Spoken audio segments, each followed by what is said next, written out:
بسم اللہ الرحمن الرحیم۔ غیرت کے منبع، بہادری کی علامت، وفا کے پیکر، اصولوں کے پکے، وہ لوگ پاکستان سے چلے گئے۔ کابلی پلاؤ، افغانی بوٹی، دمبے کا نمکین گوشت اور کندہاری نان جیسی مزیدار ڈشز پاکستان میں لانے والے پاکستان میں روتے روتے آئے تھے اور پاکستان سے روتے روتے چلے گئے، کیونکہ آج سے ٹھیک 43 سال پہلے وہ افغانستان میں اپنا سب کچھ چھوڑ کر پاکستان میں ایک نئی امیدوں کے ساتھ داخل ہوئے تھے، اور آج ٹھیک 43 سال بعد وہ اپنا سب کچھ چھوڑ کر پاکستان میں واپس اپنے آبائی وطن افغانستان کی طرف چلے گئے۔ میں آج کی اپنی اس ویڈیو میں دو ٹاپک پر بات کروں گا، ایک یہ کہ افغانیوں نے پاکستان کی طرف ہجرت کیوں کی، اور دوسرا افغانستان کی اصل تاریخ کیا ہے۔ جون 1980 میں امریکہ سمیت تمام مغربی ممالک نے افغانستان پر حملہ کر دیا،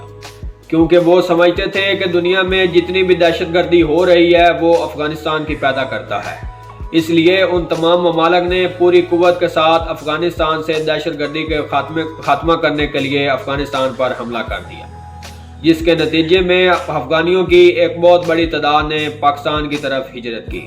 اور پاکستان نے بھی دل کھول کر ان کا استقبال کیا، جس کی وجہ سے افغانیوں کا جہاں دل کیا پاکستان میں آ کر آباد ہو گئے۔ مغربی طاقتیں تقریباً 10 سال تک افغانستان میں آپریشن کرتی رہیں، اور اس طرح وہ افغانستان سے تمام شدت پسند تنظیموں کا خاتمہ کرنے میں کامیاب ہو گئی، اور اس کے بعد وہ واپس چلے گئے۔ 11 ستمبر 2001 یعنی 9/11 کا واقعہ، جب القاعدہ تنظیم نے امریکہ کے 4 مسافر طیاروں کو ہائی جیک کر کے امریکہ پر حملہ کر دیا، جس کے نتیجے میں امریکہ کو بہت زیادہ نقصان ہوا۔ ان 4 اہم ترین جگہوں میں ایک جگہ ورلڈ ٹریڈ سینٹر تھی، جہاں سے دنیا کی تجارت کو کنٹرول کیا جاتا تھا، جہاں سے دنیا کے کاروبار کو سنبھالا جاتا تھا۔ اس وجہ سے امریکہ سمیت باقی بھی دنیا کے تمام ممالک کو نقصان کا سامنا کرنا پڑا۔ اس کے نتیجے میں امریکہ نے افغانستان میں دوبارہ دہشت گردی کے خاتمے کے لیے آپریشن کرنے کا فیصلہ کیا، جس کی وجہ سے افغانیوں کی کثیر تعداد نے دوبارہ پاکستان کی طرف ہجرت کی، اور اس طرح افغانیوں کی تعداد تقریباً پاکستان میں 10 لاکھ سے تجاوز کر گئی۔ جیسے جیسے وقت گزرتا گیا، افغانی پاکستان میں سیٹل ہوتے گئے، اور انہوں نے چھوٹی سطح پر کاروبار کرنا شروع کر دیا۔ مثال کے طور پر قہوہ، گرین ٹی، چنے اور بھٹے وغیرہ بیچنے کا کاروبار۔ مگر جب وہ اس قابل ہو گئے کہ ایک بڑا اپنا کاروبار کھول سکیں، تو انہوں نے پاکستان کے اصلی اور جعلی شناختی کارڈ بنوانا شروع کر دیے،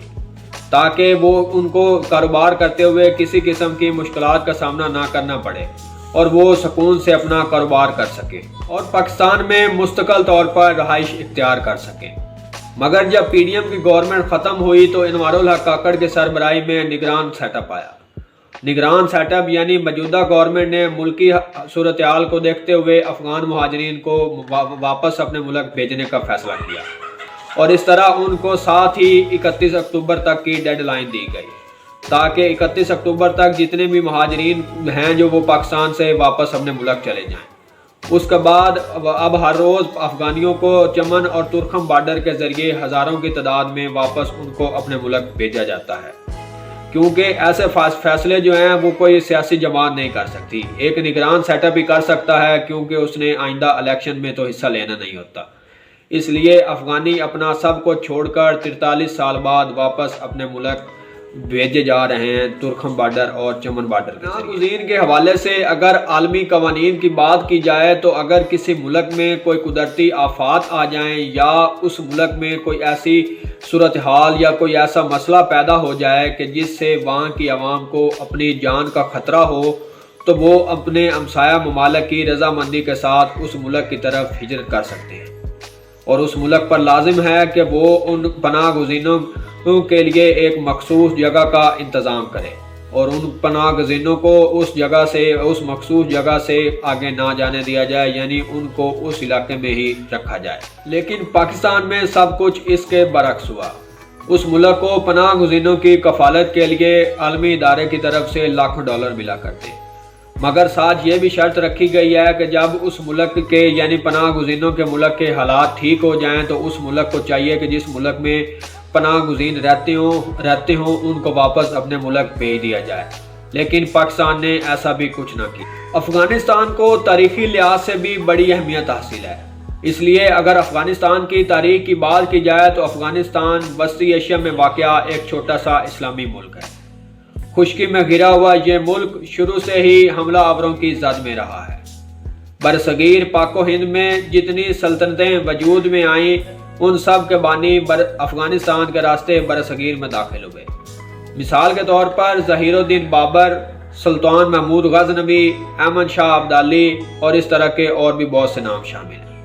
ان میں سے تو کچھ نے افغانستان کو اپنا مرکز بنا کر برصغیر میں حملہ کیا، مگر بعض نے ان میں سے ڈائریکٹ افغانستان کے راستے برصغیر میں آ کر حملہ کیا۔ اس کے علاوہ اگر افغانستان کی سرحدوں کی بات کی جائے تو افغانستان کی شمالی سرحد چین، ازبکستان، تاجکستان اور ترکمانستان سے ملتی ہے۔ اس کے علاوہ اگر مغربی سرحد کی بات کی جائے تو مغربی سرحد ایران اور مشرقی سرحد پاکستان سے ملتی ہے۔ اس کے علاوہ اگر افغانستان میں بسنے والوں یعنی افغانستان کی آبادی کی بات کی جائے تو افغانستان میں ٹوٹل آبادی سے تقریباً 40% پشتونوں پر مشتمل ہے، جبکہ اس کے علاوہ 20% تاجکی اور 15% ہزارہ اور 10% ازبی قوم پر مشتمل ہے۔ امید ہے کہ آپ کو میری یہ ویڈیو پسند آئے گی۔ ملتے ہیں ایک نئی ویڈیو کے ساتھ، تب تک کے لیے اللہ حافظ۔